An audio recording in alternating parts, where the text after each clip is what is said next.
Hi everyone.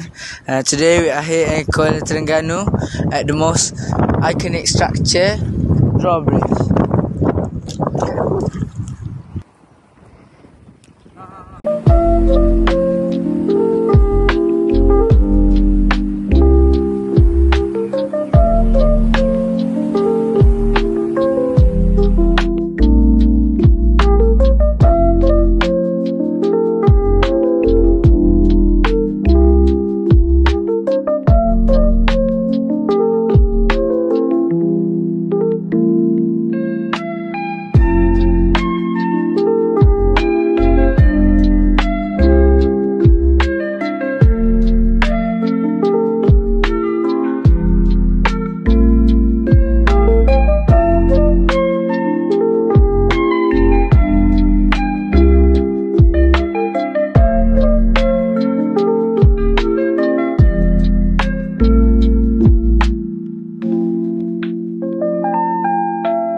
First things first, we want to introduce ourselves. My name is Wan Muhammad Sakif Memang Khalid.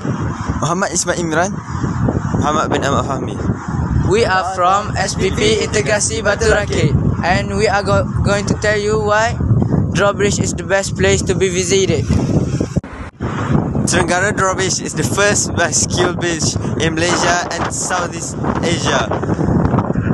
This drawbridge is started in 2014 and was fully completed in 2019. This drawbridge connects the Kuala Terengganu city centre and Seberang Taki. Overall height of this building is 638 meters, and the bridge is inspired by Tower Bridge in London with a modern Islamic architecture. The Sky Bridge is located on the drawbridge and offers 360 view of the Kuala Terengganu city and South China Sea.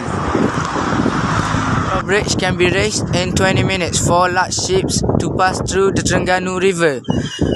Furthermore, this bridge is the fourth bridge in Terengganu that crosses Terengganu River, after Sultan Mahmud Bridge, Pulau Sekati Bridge and Mana Bridge. Lastly, this place is the newest Terengganu's tourist attraction, as it beautiness, and it is really near to the shopping centre, Mayang Mall.